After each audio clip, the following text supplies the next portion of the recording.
What's up and welcome back to Interpreting the Scares. That's right, we're continuing on our journey of nightmares with yet another new franchise, starting of course with the first Insidious. When their son mysteriously falls into an unwakeable coma, the Lambert family call in a powerful medium to figure out what's going on. Turns out this kid accidentally astral projected himself into a dimension known as the Further, which is a place where there's a ton of evil spirits attempting to inhabit his physical body, and his father must take the plunge and go in after him before it's too late. Insidious was never really a film that I loved. There's aspects here and there that I think are very fascinating, but I'd say a mass majority of what happens here isn't really that great, at least not to me. And we'll get into that in just a hot second! But what, if anything, do I like? First and foremost, the fact that it's directed by James Wan. This guy, as I've come to learn, knows horror and can turn any bad script into something that still feels pretty darn creepy. If Insidious was directed by anybody else, I don't even want to imagine the outcome, because Insidious, even with most of its issues, still feels pretty uneasy, especially in the final half hour. There's also some interesting uses of color here, especially in the Further. There's a theme of the color red there, and it's really hard to ignore. But at the same time, visuals in the real world have a lot of what feels like a cheap filter going on over the video. Another really good thing about this film is the general concept of astral projection, as I've said in the past, is something that isn't approached that often in films. There's like this, and then there's Doctor Strange, and I feel like astral projection has a lot of potential for film, and I imagine that we'll be seeing more and more of that kind of thing in the future. Finally, the best thing about this movie is probably Lin Shaye as the medium Elise.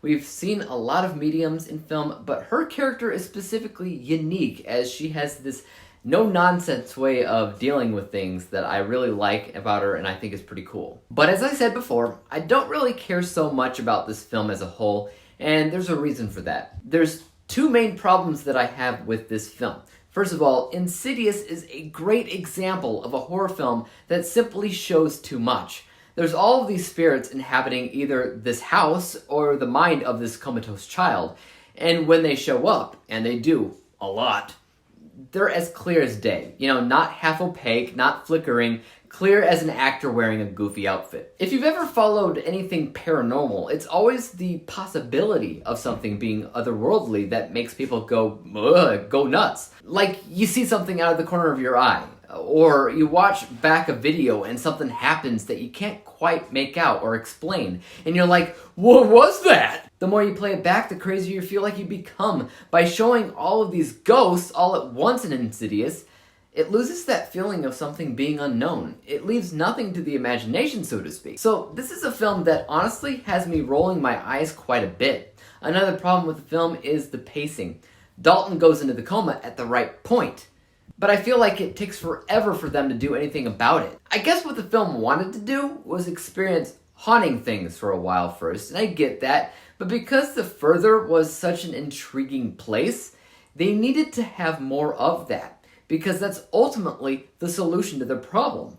That's what they have to do to get from point A to point B, and it doesn't really even happen or begin to happen until the final half hour. So to me, that just says that the pacing isn't as smooth as it could have been. Let's go ahead and break down my final score for a second. From a technical, unbiased level, this movie is pretty business as usual. I mean, certain things are interesting, like the use of colors in the Further, and the overall creepy tones that the ghosts in that dimension give off. But nothing else really stood out to me as good or bad here, so this score is going to be better than nothing at 68%. My bias score is a little bit higher because it at least did what it intended to do by being creepy. But at the same time, I felt as if the pacing was not as great as it could have been, and it messed up by showing the ghosts way too much. This score is 70%, and when we average out the two scores together, we come to the final rating of 69%. 69 out of 100 possible stars, or a C+ letter grade. Guys, let me know your thoughts on Insidious in the comment section down below. Is this series one of your favorites in the horror genre? Why or why not? As for YouTube, you guys know what to do. Hit that like, subscribe button, and bell to be notified when I come out with my next review. And until then, peace out. Dave examines movies we just watch for fun. Davey is the expert. He is the number one.